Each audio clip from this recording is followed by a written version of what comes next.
Hello and welcome to RLR Excel network. मैं हूं आपका दोस्त और आज की इस वीडियो में मैं आपको बताऊंगा कि एक्सेल के अंदर मिड फॉर्मूला कैसे यूज करते हैं।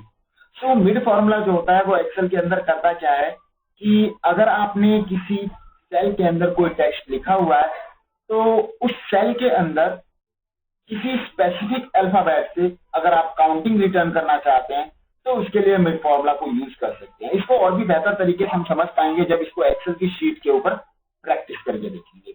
तो मैंने अपनी एक्सेल की शीट के ऊपर कुछ एग्जांपल लिया हुआ है जहां पर मैंने मेरे कुछ दोस्तों के नाम लिखे हुए हैं और स्टार्टिंग पोजीशन डिफाइन की हुई है कि उन नामों में से कौन से अल्फाबेट से मैं काउंटिंग शुरू करूंगा और कितने अल्फाबेट यानी कि कितने नंबर ऑफ अल्फाबेट की काउंटिंग मैं करूंगा उसको मैंने एंडिंग पोजीशन के अंदर डिफाइन किया हुआ है।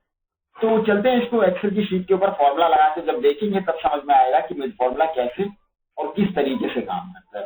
सो टाइप करते हैं = MID और उसके बाद जैसे ही मैंने मिड फॉर्मूला टाइप किया मेरे सामने मिड फॉर्मूला से रिलेटेड डिस्क्रिप्शन आ चुकी है कि मिड फॉर्मूला आपके एक टेक्स्ट के बीच में से किसी गिवन स्टार्टिंग पोजीशन से कितने नंबर ऑफ कैरेक्टर आप रिटर्न करना चाहते हो इसको रिटर्न करेगा। तो मैं ब्रैकेट को ओपन करता हूँ और सबसे पहले जो हाईलाइट हुआ है वो है टेक्स्ट, यानी कि आप मुझे उस टेक्स्ट के बारे में बताओ जिनके बीच में आप काउंटिंग स्टार्ट करोगे। तो मेरा वो जो टेक्स्ट है वो मेरे दोस्त का नाम है और मैंने मेरे दोस्त के नाम को सिलेक्ट कर लिया। उसके बाद कॉमा, फिर मुझसे कह रहा है कि स्टार्टिंग नंबर, यानी कि आप मुझे वो नंबर बताओ जिस नंबर से आप अपने कैरेक्टर की काउंटिंग शुरू करोगे। तो उसके लिए मैंने लिखा हुआ स्टार्टिंग पोजीशन 2। उसके बाद कॉमा, फिर मुझसे कह रहा है कि नंबर ऑफ कैरेक्टर, यानी कि आप मुझे बताओ कि कितने नंबर ऑफ कैरेक्टर जो है रिटर्न करना चाहोगे। तो मैंने कह दिया 5 और उसके बाद मैं करता हूँ ब्रैकेट को क्लोज और करता हूँ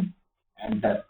जैसे ही मैंने एंटर प्रेस किया ऑटोमेटिकली उसने मुझे बता दिया कि आपने जो टेक्स्ट सिलेक्ट किया उसके अंदर मैंने काउंटिंग शुरू की 2 से और 2 अल्फाबेट के लिए स्टार्टिंग हो रही है U से और U से लेते लेते आपको कितने अल्फाबेट को रिटर्न करना था 5।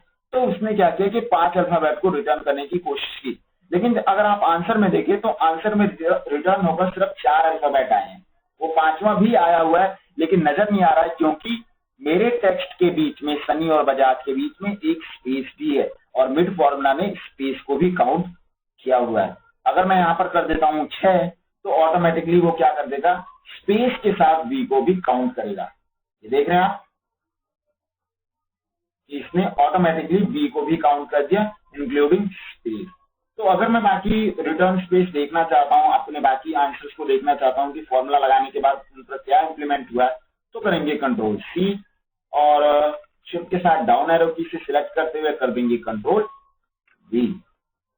जैसे मैंने फॉर्मूला ड्रैग किया ऑटोमेटिकली उसने जितने नंबर ऑफ अल्फाबेट्स को रिटर्न करना था और जिन स्टार्टिंग पोजीशन से उसको स्टार्ट करना था वो उसने यहाँ पर आंसर के अंदर रिटर्न कर दिया। जैसे अगर आप राजेश यादव में देखें तो मैंने कहा था कि 3rd नंबर ऑफ कैरेक्टर से स्टार्ट करो, उसने 3rd कैरेक्टर से स्टार्ट किया जो कि है 6 और कितने नंबर ऑफ कैरेक्टर चाहिए 7, तो उसने 7 कैरेक्टर को रिटर्न कर दिया। यहाँ पर आपको ध्यान रखना होगा कि जो स्टार्टिंग पोजीशन में आप डिफाइन करेंगे उस अल्फाबेट से मिड फॉर्मूला काउंट करना शुरू करेगा और जो एंड वैल्यू डिफाइन करेंगे वो उस स्टार्टिंग वैल्यू से कितने अल्फाबेट आप काउंट करना चाहते हो उसको यहाँ पर लिखना होगा, तो मिड फॉर्मूला अपना काम कर पाएगा। देख रहे हैं बाकी के फॉर्मूले में भी उसने यही किया है कि जितने आपने अल्फाबेट को रिटर्न करवाना था उसने अल्फाबेट को रिटर्न कर दिया अपनी स्टार्टिंग पोजीशन को ध्यान रखते हुए। तो ये एक छोटा सा फॉर्मूला है टेक्स्ट सीरीज का जो कि ज्यादा काम में नहीं आता, लेकिन जब भी टेक्स्ट की बात की जाती है तो ये काफी काम में आता है। सो आज की इस वीडियो में इतना ही। नेक्स्ट वीडियो में मैं आपको बताऊंगा कि एक्सेल के अंदर एग्जैक्ट फॉर्मूला कैसे यूज करते हैं।